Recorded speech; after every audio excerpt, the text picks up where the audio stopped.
welcome you, Susan and Henry, under this chuppah, symbol of the Mikdash Ma'at, the sacred space, the home that you are creating together. We welcome you in the sanctuary in the presence of your community of family and friends, who this evening will serve as witnesses as your paths are bound together with the blessings of marriage and loving partnership. I am truly here solely to facilitate. In Judaism, it is the witnessing of marriage that makes it legally binding.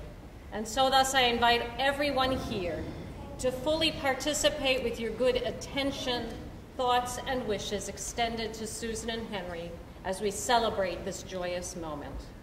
If you'd like to be seated, thank you. Is that good? Oh, yeah.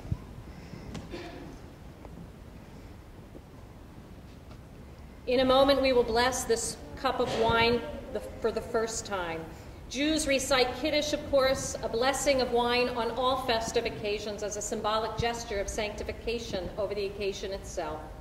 Accordingly, the commandment to bless this wine is a commandment to drink life as deeply as you would drink from this cup. It is a commandment to bless life, to live life, and to love deeply. It is a commandment to laugh fully, to sing till you are full of song, to dance until you are full of dance, and to love until you are filled with love. It is a commandment to tear down walls with the joy of living. Thus, this is the wine which God has commanded us and for you to drink on this sacred occasion. Baruch Adonai Eloheinu melech haolam, borei peri hagafen.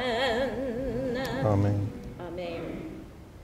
Baruch Adonai Eloheinu melech haolam, asher kiddushanu b'mitzvotav v'tzivanu al ha'arayot v'asar lanu et harusot והתיר לנו את הנשואות לנו על ידי חופה וקידושין. ברוך אתה אדוני, מקדש עמו ישראל על ידי חופה וקידושין. Amen. Blessed are you, Adonai, our God, who rules the universe and who creates the fruit of the vine. Praised are you, Adonai, our God, who rules the universe, whose mitzvot add holiness to our lives, and whose will guides us even in the most intimate of our relationships. Blessed are you, Adonai, our God, who sanctifies the people Israel with chuppah, this wedding canopy, and kiddushin, the sacred wedding traditions. Take a sip.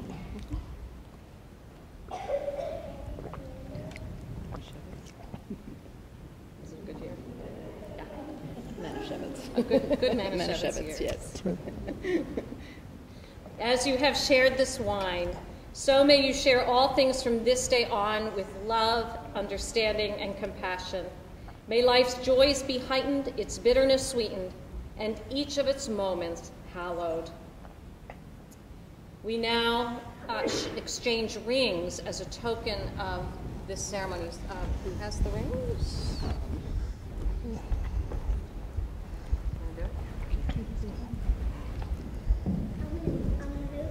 You're going to open it? Oh, it's there. Thank you. And the Nice people. job. Thank you. Thank you. Thank you, guys. Excellent. So just stay standing. We have been exchanging rings at wedding ceremonies for millennia, at least back to the Egyptian period. We might wonder why a ring. Of course, legally it's because it is something of value, but I often wonder. Thanks. That it may have something to do with its circular nature. Circles are both inclusive and exclusive simultaneously. There are times like tonight that you are asked to include your community, your family, your friends, your synagogue community into your lives. Continue to do so. But also, there are plenty of times in your marriage that are exclusive. There are intimacies that will be shared only by the two of you, as they should be.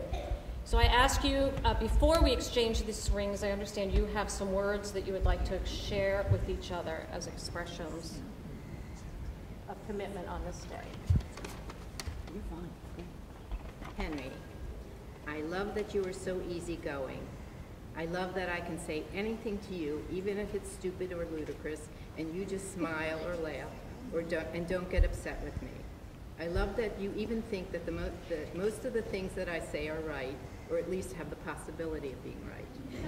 I know that you are usually clueless, so I have to be very literal, but anything that I ask you to do, you are more than willing to do.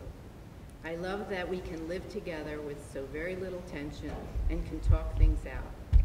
I love that you are bleeding heart liberal and that we agree on most issues. I love that you are willing to answer any medical questions that someone calls to ask you. Yeah, and some of them are right here. And even stay up all night with a sick friend. I also love that you know the definition of any word that I ask you, since I'm a crossword nut. I love that you love your family, including my children and grandchildren, and even my brother. I love your smile, your sense of humor, and your big laugh. But most of all, you make me happy. You knew I'd have this on my telephone.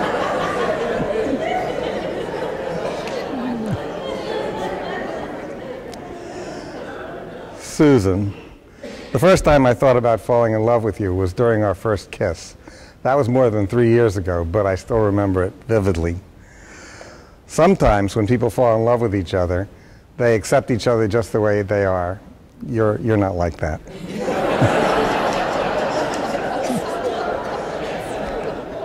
You told me you needed to take your time. You said that a man can only hold his stomach in for a year. It took you 3 years to figure it out, though. You tried to find out all my faults. It took a while, but you were persistent. It was pretty clear from the beginning that I was way too overweight to be healthy and that I didn't pay much attention to my clothing choices. But there were lots of other things that you found that I could improve on. And you found them and gently, or sometimes not quite so gently, pointed them out to me. But mainly, you pointed out ways that I could become a better father and a better grandfather. In fact, you acted as a role model for me in that respect because you're such an amazing mother and grandmother. I noticed that right from the beginning of our relationship, and I kept noticing it all along, and I kept making me fall in love with you over and over again. You just relate to your kids and your grandchildren so well, and it moves me. So I had to win your heart by improving. Whenever you pointed out a way that I'd need to improve, I'd think about it, and I'd think, well, that's probably valid. And I would discuss it with my kids, and they would say, well, you know, Pop, we've been telling you that for years. So I'm really overjoyed that I was able to win your heart. And by the way, so are my kids. I plan to continue working on winning your heart for as long as we're together. Thank you for being you. I'm going to ask you to place this on your bride's finger. Right. It's just so it can be seen. And recite to her Hare, Hare, At, Mikudeshet, Li, B'Tibaat, Kedot, Zop, Zop,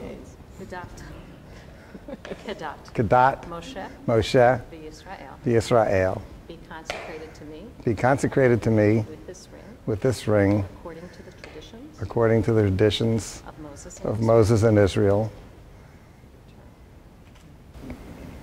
To him, Hare, Hare, Ata, Ata, Mikadosh, Li, B'Tibaat, Zo, Kedat, Moshe, Yisrael. Be consecrated to me. Be consecrated to me With this ring. According to the traditions. Of Moses and Israel. Henry, I ask you to take Susan and promise to honor, nurture, and cherish her in your life together as you continue to build a Jewish home together. I promise to love, honor, and cherish you as long as we're together and build a Jewish home together. Like that. Just said I do. I do. Do you promise to honor, nurture, and cherish Henry in your life together as you continue to work to build a Jewish home together? I will. Beautiful. Just moments before they came down to this chuppah, Henry and Susan, in the presence of witnesses, signed this lovely Ketuba, the artwork on which was found, designed by Henry. Well, it was No. the Hubble Space Telescope. Found by Henry and enlarged and placed on this Ketuba, a constellation of stars coming together, creating more light in the world, as hopefully you will. This Ketuba bears witness that this evening, the start of the day of the 6th day of Tevet in 5775, corresponding to the 27th day of December, Henry Farkas and Susan Cohen join each other before all of us present to declare a mutual covenant as husband and wife, partners in life and partners in marriage. Henry promises that he will love and honor, respect, and listen to Susan, his new wife. Susan promises that she will in turn love, honor, respect, and listen to Henry. You wrote it on here even when he's wrong. Actually, I wrote that. She agreed. They said to each other, I betroth you to me forever in righteousness, justice, love, and compassion, and everlasting faithfulness, promising to honor, cherish, support, and sustain each other in accordance with the faith of Moses and Israel. I am your beloved and you are mine, they say to each other, and with these signatures, they hereby enter a sacred covenant of marriage, Kiddushin, and agree to continue establishing a Jewish home together according to the traditions of the Jewish people. They promise to support each other in times of sorrow and relish each other in times of joy. Now, as a couple in the eyes of the world as well as within their own hearts, to the best of their abilities and from this moment forward, they declare themselves as one couple. Do I get the kiss for you yet? Not yet. Oh, sorry. Yeah, but you get to sit. In the Haftorah passage connected with this past week's Torah portion by Yigash, the Haftorah we read together this morning here in the sanctuary, Ezekiel imagines two sticks coming together, perhaps not unlike the constellations you depict there, each representing one half of the divided kingdom of Israel. They come together as one stick. As I shared this morning in a brief Devar Torah, it is a compelling metaphor for national reunification and consolidation that made particularly good sense within the historical context of Ezekiel's day. One word from this prophetic passage that we read annually this time of year stands out as making good sense in our day too, particularly on the occasion of your wedding. La'achadim.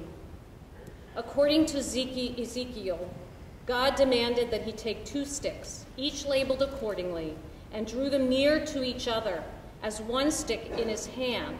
And then he says, La'achadim biyadecha. They will be, we translate, as one in his hand. But the Hebrew is not as one. La'achadim is plural and is prefaced with a preposition that makes it very difficult to translate. It's almost as if they're saying as ones or for ones. It is the only occurrence of this formulation in the entire Bible. It merges that preposition towards and achadim, multiple ones, together. On its own, used as an adjective, that word achadim is often used to mean a few, never as a singular. Even as the sticks come together as one, they remain la'achadim, as if more than one, maybe even as if a few. They remain independent, creating a richness of experience even as they join together. Generally, I'd use this passage in the context of a wedding to remind bride and groom of the importance of retaining their individual identities as they join together as a couple under the chuppah. Relationships thrive, as you both know already, when two individuals can find that delicate balance of retaining their individual spirits within the context of couplehood. Coming together later in life, each with your own rich history and individual personalities, I don't believe you need that reminder. It is clear that you respect each other as individuals and honor each other's temperaments. You wisely recognize that you can't change or mold the essence of the other at this stage in your life. The essence is okay. However, coming together to this chuppah later in life than many, with your families firmly established, your living habits possibly deeply ingrained, and many youthful dreams either fulfilled or set aside, it may be useful still to consider Ezekiel's choice of words. La'etz echad, to one stick or into one tree, hayu layachadim. There will be many. Even in a singular union, there can be plurality of histories that thrive. Just as new growth appears to appear year after year and new saplings can sprout from firmly established trees, so may you continue to grow together, allowing your individual histories to blend into a single, sturdy tree. As you do so, may you always be mindful that one path can grow out of a joining together of many. And may that path ahead of you be all the richer for it. We now celebrate the second piece of a Jewish wedding, the Sheva Brachot, named as such because there are literally Sheva Brachot, 7 blessings. These blessings that we are about to recite express our gratitude to God for the miracle of life in general and the sanctity of married life in particular. One of the ways in which everyone here can participate in this ritual is by responding with a hearty amen to each one of the 7 blessings. Stand, please. Baruch atah Adonai Eloheinu melech haolam, borei peri hagafen. Amen. Baruch atah Adonai Eloheinu melech haolam, שהכל ברא לכבודו. Amen. ברוך אתה אדוני אלוהינו מלך העולם, יוצר האדם. Amen. ברוך אתה אדוני אלוהינו מלך העולם, אשר יצר את האדם צלמו, בצלם דמות תבניתו, והתקינו לו ממנו בניין עדי עד. Baruch atah Adonai, Yotzer Ha'adam. Amen. Sos tasis v'tagel Tzion b'kibutz baneha, v'tocha b'simcha. Baruch atah Adonai, Misameach Tzion b'baneha. Amen. Sameach tsamach reim ha'ahuvim kesamechacha yitzecha began Eden mikedem. Baruch atah Adonai misameach chatan bekala. Amen. Baruch atah Adonai Eloheinu melech haolam, asher bara sason b'simcha chatan b'chala, asher bara sason b'simcha chatan b'chala, gila rina titza b'chedva, ahava v'achava, shalom v'reut. Meheva Adonai Eloheinu yishama be'arei Yehuda uvchutzot Yerushalayim kol sason v'kol simcha kol chatan v'kol kala kol mitzalot chatanim mechupatam uneharim mimishte neginatam. Baruch atah Adonai misameach chatan im hakala. Amen.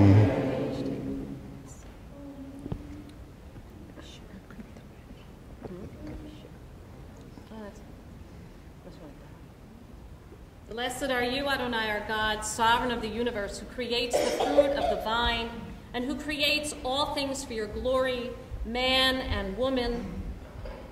We praise you, eternal God, sovereign of the universe, creator of joy and gladness, love, kinship, peace, and friendship. O God, may there always be heard in the cities of Israel and in the streets of Jerusalem the sounds of joy and happiness, the voice of bride and groom, the shouts of young people celebrating and songs of children at play. We praise you, O God, who causes the bride and groom to rejoice together.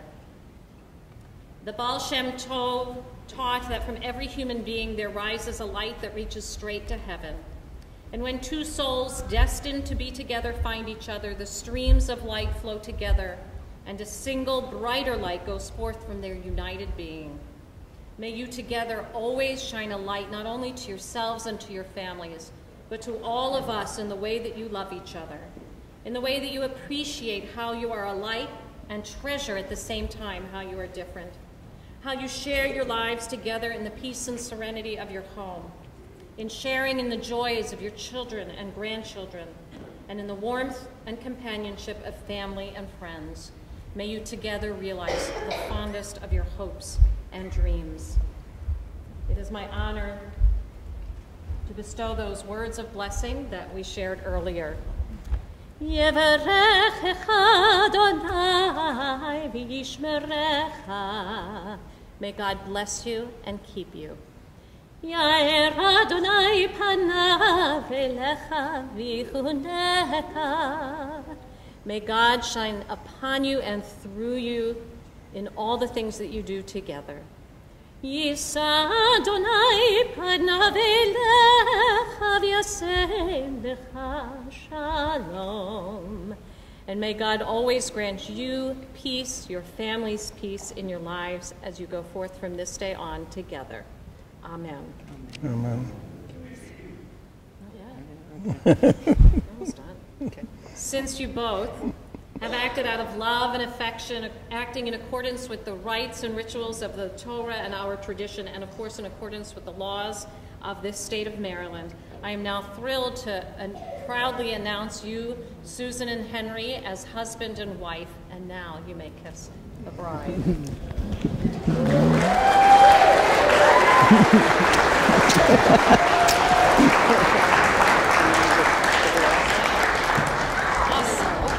Yeah, wait. Okay, thank you.